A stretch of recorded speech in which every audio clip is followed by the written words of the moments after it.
สบายดีสบายดีพ่อแม่พี่น้องเบิร์ดสุขุสุคนพบพอกับส่องลอนทริปกับบรรยากาศที่คือฝนอยากตกเนาะพี่น้องคลิปนี้บ่าวร้อนจะพาพ่อแม่พี่น้องไปเลาะไปเบิ่งบ้านหนึ่งเนาะใน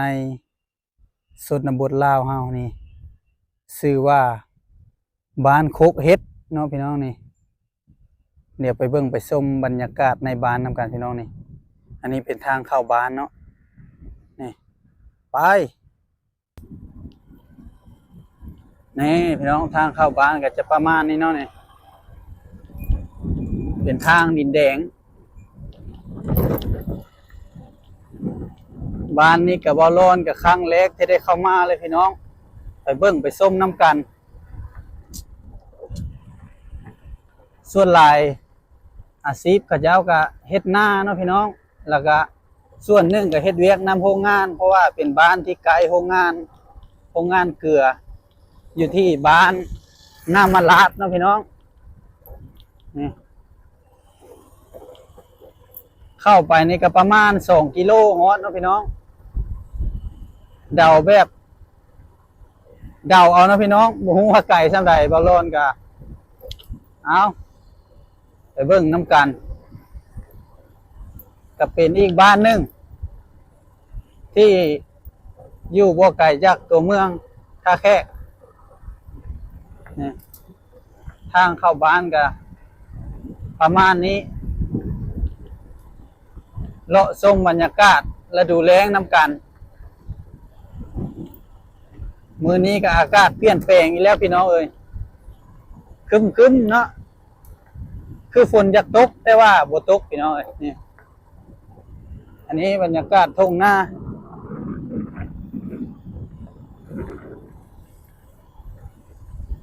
เอาเลาะเบิ่งเลาะชมน้ำกันเบ็ดบอลลอนก็สิเบิดแล้วพี่น้องเอ้ยบ่ฮู้ว่าสิถ่ายได้ส่ำใดเนาะลืมเอาสายสากมาพี่น้องเอ้ยนี่เดี๋ยวจะเจ้าให้มันฮอดบ้านน้ำกันนะพี่น้องโอ้สวนอ้อยนี่อ้อยนี่เขาเจ้าจะปลูกแบบอ้อยกินพี่น้องเอ้ยแบบเอาไปปั้นเนาะจะมีผู้รับซื้อสำหรับ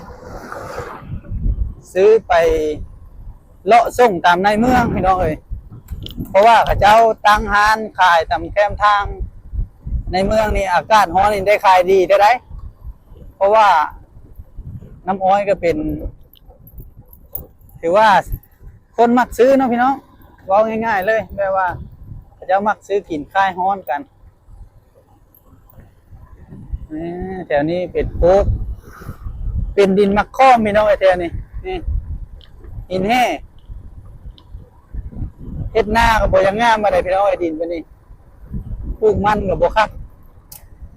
มีแต่ขี้หินเนาะนี่หินนี่ไปเบิ่งข้างในนำกันใกล้จะฮอดบ้านแล้วพี่น้องเอ้ยนี่กระเจ้าไปอันนั้นเนาะขายกินนี่กะกระเจ้าไปเฮ็ดเวียกอยู่โรงงาน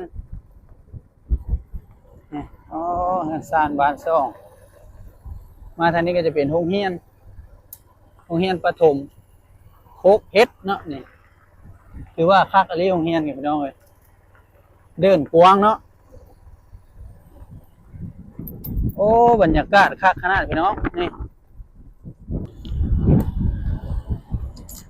รู้สึกว่าลมแห้งขนาดพี่น้องไอ้แถวนี้ลมแห้งอีหลีพี่น้องเอ้ยถ้าเสียงบ่ชัดเจนก็ขออภัยน้ำลายๆเพราะว่าไมค์บ่ร้อนก็คือว่าแหละเนาะบ่แม่นตัวรุ่นดีเนาะนี่อันนี้เป็นเฮือนซ่านเจ้าเนาะนี่โอ้เดี๋ยวไปเลาะเข้าไปทางในบ้านนำกันพี่น้องแถวนี้ยังเป็นนอกบ้านอยู่แถวนี้ยังเป็นเขตนอกอยู่เนาะในบ้านมันยับเข้าไปอีก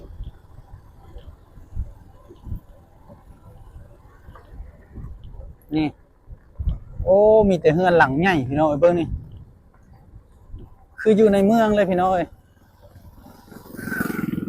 นี่โอ้คัก แต่ว่าเสาไฟก็ยังเป็นเสาไม้กับเสาเล็กกลมๆน้อยๆเนาะยังบ่เป็นเสาดินแบบใหญ่ๆเนาะนี่มาฮอดในบ้านจะมีเป็นเสาดินพี่เนาะเอาเลาะเบิ่งนำกันพี่น้อง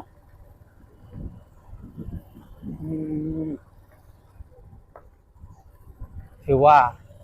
เป็นบ้านหนึ่งที่มีความหนาแน่นหลังคาเฮือนนี่ถือว่าหลายอยู่พี่น้องเลาะเบิ่งนำกัน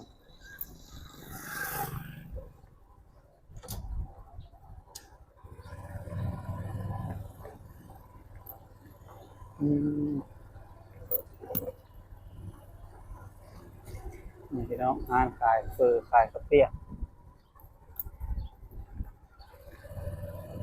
ส่วนหลายเขาจะเอาใช้รถไฟฟ้าพี่น้องโอ้อันนี้เป็นทางเลาะบ้านเนาะนี่เนาะพี่น้องโมเมนต์ใจกลางบ้านเดี๋ยวเลี้ยวเข้าไปในใจกลางบ้านก็เนาะนี่เป็นเลาะอ้อมบ้านเนาะเดี๋ยวโค้งไปพุ่นแหละเนาะนี่เลาะเบิ่งทางนี้นำการ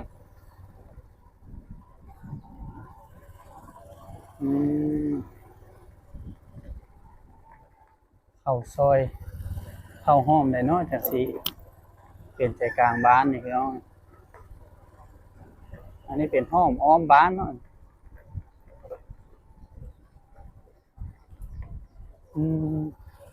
บ่ร้อนกับบุเคยมากพี่น้องเข้าไปบางที่เพราะทางตันเนาะ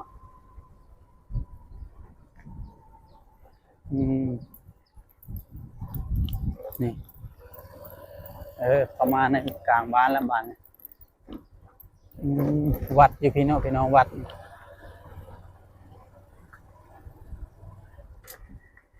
โอ้พี่น้องต้นตาลสูงฮะต้นตาลลายเลยอยู่ในวัดนี่เนาะอันนี้เป็นบริเวณวัดนะพี่น้องมีต้นตาลต้นพร้าวสูงเดี๋ยวเลาะมาทางนี้เนาะเลาะถ่ายคลิปบรรยากาศ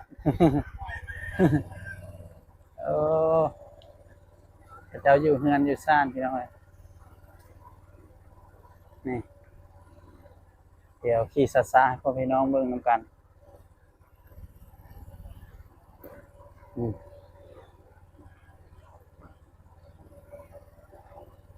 โอ้จะเฮ็ดเฮือนใหม่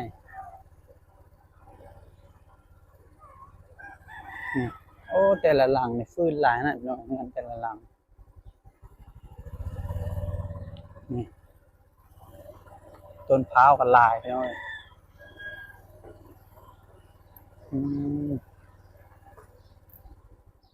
ต้นพร้าวต้นตาลเนาะนี่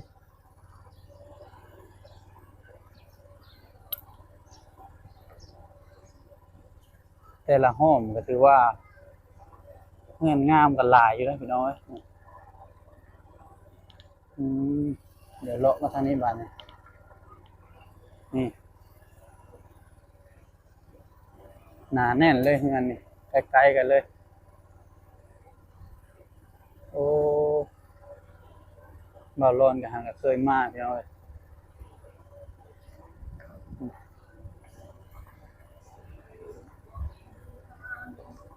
เนาะเงินซานส่วนหลายก็เฮ็ดให้เฮ็ดหน้าพี่น้องบ้านเฮาก็โอ้ปลูกมากหลายนั่นเงินเรานี่ซอสบ่อนเก้าเนาะนี่ซอสเส้นทางเก้าทางเดิม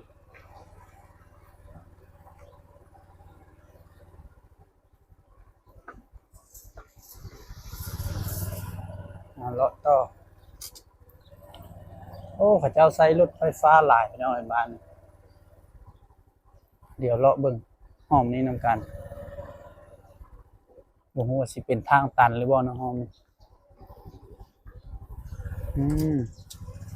เป็นห้อมออกทุ่งหน้าเนาะนี่